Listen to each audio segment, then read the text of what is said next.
Alors, qu'est-ce qui se passe sur les marchés boursiers depuis une quinzaine de jours?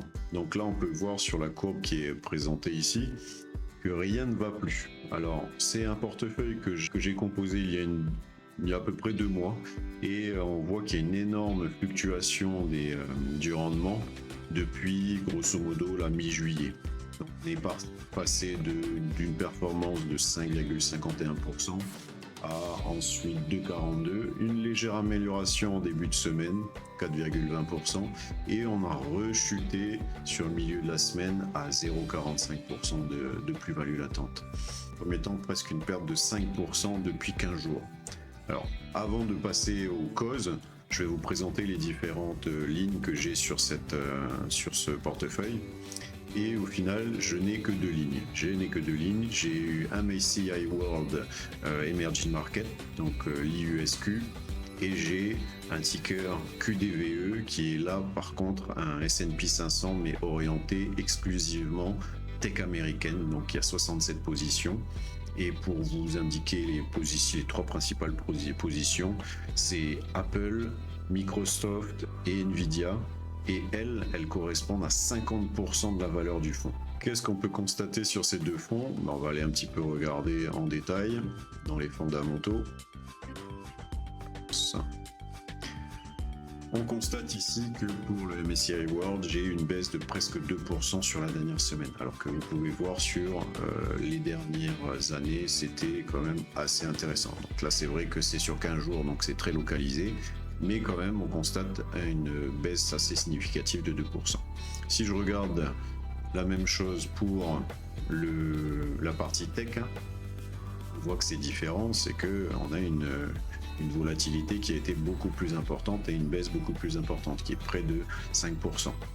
Mais avant qu'on rentre vraiment sur les détails, je vais vous exposer la composition de ces deux tickers.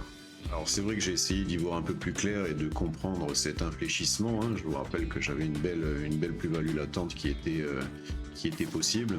Donc je vais vous proposer mon analyse. Et avant de proposer mon analyse, il faut comprendre un petit peu la composition des deux fonds qui ont été malmenés depuis une quinzaine de jours. Alors dans un premier temps, on va parler du iShares MSCI QI.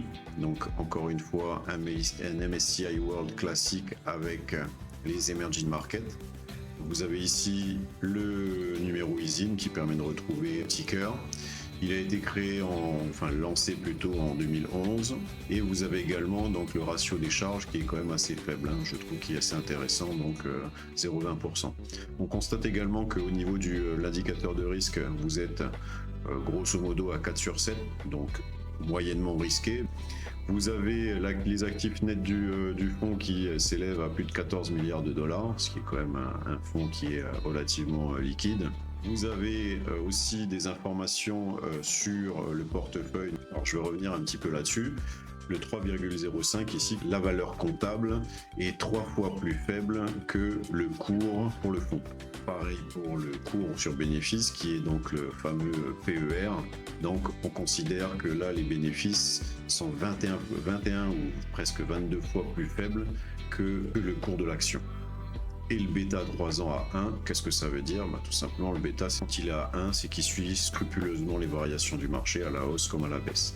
S'il était supérieur à 1, ça veut dire qu'il serait beaucoup plus volatile que le marché. Et s'il était inférieur à 1, ça voudrait dire que le fonds est inférieur à la volatilité du marché moyen. Grosso modo, pour ce fonds, depuis 2011, si on suit scrupuleusement les évolutions depuis le lancement, donc c'est-à-dire depuis un peu plus de 13 ans, on constate que pour 10 000 euros investis en 2011, on aurait progressé de 200% pour arriver à plus de 30 000 euros. Un petit creux après 2021-2022, comme on peut le voir ici, principalement 2022 sur ce graphique, sur la performance. Et donc, bien sûr, avec l'IA, une grosse remontée des cours. Alors ce fonds il est composé pour les 10 premières positions de Microsoft, ça change pas beaucoup, de Nvidia, de Apple, Amazon. Le fonds il est composé de 64% en position géographique pour les États-Unis et à l'intérieur de ce fonds, des secteurs comme la technologie de l'information, la finance, la santé et les biens de consommation cyclique. Passons maintenant à l'autre ETF, donc iShares S&P 500. Alors lui, vous avez l'ISIN qui est là. On voit aussi qu'il est légèrement plus risqué, donc plus de volatilité que le MSCI World AQUI que je vous ai présenté précédemment. Il a aussi pas mal de liquidités. Vous avez vu que l'actif il est à plus de 8500, enfin presque 8500 milliards de dollars, et que il a quand même un ratio cours sur bénéfice comptable, sur valeur comptable pardon, de 13 fois, alors que le MSCI World était de 3 fois. Donc lui, il est quand même surévalué par rapport à sa valeur comptable. Pareil quand on regarde le cours sur bénéfice qui est à 44. Donc pareil, lui aussi, il a un bêta à 3 ans de 1, c'est-à-dire qu'il suit scrupuleusement le marché. Le marché actuellement est complètement chamboulé avec, pour diverses raisons qu'on va évoquer un petit peu après. Alors de la même manière, au niveau de la croissance, il a été créé en novembre 2015. Et là, si on fait une rétrospective par rapport au début de ce fonds, on constate qu'il a augmenté de 500%, c'est-à-dire que pour 10 000 euros investis ou 10 000 dollars investis, on en aurait plus de 60 000.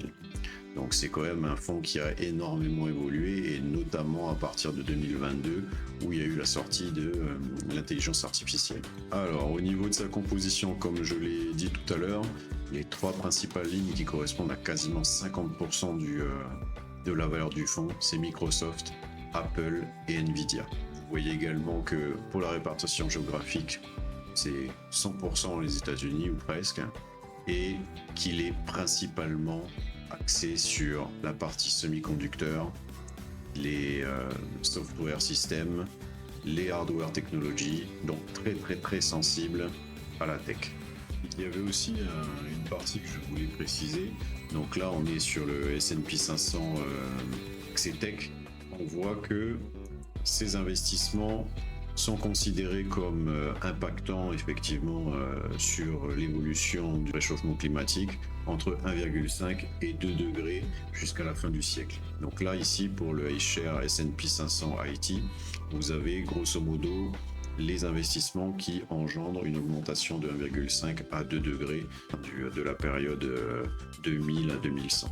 De la même manière, pour le MSCI World AQUI, on constate que les investissements de ce fonds engendrent une augmentation du réchauffement climatique jusqu'à 2,5 à 3 degrés, donc quasiment le maximum. Maintenant, on va essayer de parler des causes de ce chamboulement depuis une quinzaine de jours. Donc déjà, il faut savoir qu'une modification du marché boursier est souvent multifactorielle. C'est pas juste un facteur qui va influencer de manière aussi importante les marchés. Donc il y en a eu plusieurs depuis mi-juillet.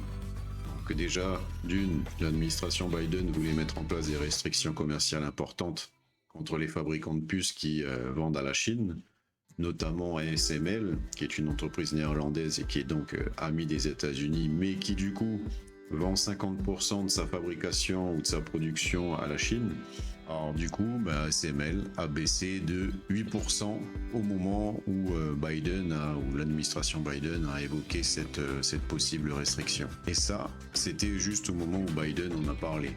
Quand on regarde un petit peu plus les performances ici sur le schéma affiché, on voit qu'à partir du 15-16 juillet, ici, on a eu une baisse des performances qui ont été continues, qui sont passées de 8% au moment où l'information a été divulguée à moins 15% aujourd'hui le 25 juillet. Ensuite, un autre facteur, ça a été Donald Trump, qui a déclaré que Taïwan devait payer les États-Unis pour leur protection face à la volonté de la Chine de récupérer Taïwan. Et donc, qu'est-ce qui s'est passé? À Taïwan, il y a TSMC, qui est la plus grosse entreprise de microprocesseurs au monde. De la même manière que pour ASML, on constate ici qu'à partir de mi-juillet encore, on a vu une baisse du cours, une baisse de la performance qui est là jusqu'au 25 juillet à moins 7%, donc ce qui est quand même assez important. Un autre point, c'est que la croissance américaine s'est un peu améliorée sur le deuxième trimestre 2024. Et c'est vrai que la Fed, donc la Réserve fédérale, d'après son modèle de prévision, s'attendait à une croissance de 2,1%. Sur le deuxième trimestre, on est à plus 2,8%. Et du coup, ces résultats sont plutôt encourageants, mais font peser une incertitude sur la possibilité prochaine des baisses des taux directeurs par la Fed. Donc la Fed, elle va jouer son rôle d'équilibriste dans l'histoire et donc il faut qu'elle trouve le bon moment pour baisser les taux. Ensuite vient la consommation des ménages aux États-Unis, qui sont légèrement plus bas que les estimations qui étaient prévues. Donc grosso modo à 0,1% en dessous. On a une légère augmentation, mais pas à la hauteur. N'oublions pas aussi qu'il y a l'inflation qui est toujours aux alentours de 3%. Je rappelle que la Réserve fédérale veut la faire descendre à 2%. Ensuite, il ne faut pas oublier que le chômage augmente encore un petit peu. Donc on peut voir ici qu'en juin 2024, on est aux alentours de 4,1% de chômeurs, ce qui laisse quand même rêveur par rapport à la France où on est à 7,5% sur 2024 encore. Et aussi un des énormes autres points de friction vient du fait que les investisseurs commencent à se poser la question suivante. Est-ce que les valeurs de la tech ne sont pas surévaluées par rapport à la réalité, hein? C'est vrai que lorsqu'on regarde par exemple l'évolution de la QDVE, on constate que depuis 2024, ça a été quand même assez important, hein. On a fait une augmentation grosso modo à 30%, ce qui est très très important. Du coup, il est vrai qu'une partie des investisseurs préfèrent se désinvestir en partie et s'orienter ensuite vers des produits moins rentables mais plus sûrs, quitte à attendre un petit peu pour réinvestir quand les taux de la Fed diminueront et que la croissance reprendra. On peut parler aussi de Google qui vient de publier de bons chiffres en mi-juillet, mais avec des dépenses en capital toujours plus importantes, 10% de plus par rapport à 2023 pour la même période, ce qui n'a pas forcément été très engageant pour les marchés. On peut parler aussi d'Apple et de Microsoft qui doivent publier leurs chiffres en fin juillet, début août. J'en ai parlé également tout à l'heure, l'inflation est toujours présente et une croissance inespérée de la consommation sur le deuxième trimestre 2024 aux États-Unis ne laisse pas spécialement entrevoir une baisse des taux d'intérêt prochainement, qui je rappelle sont supérieurs à 5%. Quand on regarde ici les taux d'intérêt de la Fed, donc on voit qu'ils sont aux alentours de 5-6%. Et si on regarde bien, suivant les différents historiques de la Fed, les derniers taux qui étaient aussi élevés, c'était un petit peu avant la crise des subprimes en 2008. On n'avait pas connu ça depuis. Maintenant, si vous me demandez si les taux vont bientôt baisser, à mon avis, non. Alors vous allez me dire pourquoi? Eh bien tout simplement parce qu'il y a déjà les élections présidentielles en Amérique en novembre et que la croissance a encore été soutenue sur ce deuxième trimestre aux US. Il serait donc assez surprenant donc que les taux baissent avant la fin de cette année. Vous m'avez compris, pour que les taux soient revus à la baisse, l'inflation devra être plus faible aux alentours des 2% comme l'attend la Fed. La croissance devra un peu diminuer comme cela est prévu par plusieurs indicateurs vers la fin de l'année.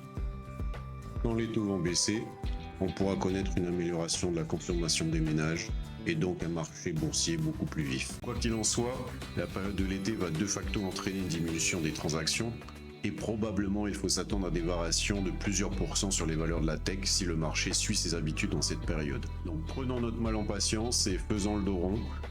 Pour les plus convaincus, il faudra prendre d'autant plus de positions dans la tech parce que ces valeurs vont possiblement encore baisser ces prochaines semaines, ces prochains mois, et probablement réaugmenter au moment de la baisse des taux par la Réserve fédérale américaine. Si tu as apprécié la vidéo, clique sur le petit pouce, abonne-toi et partage. Merci.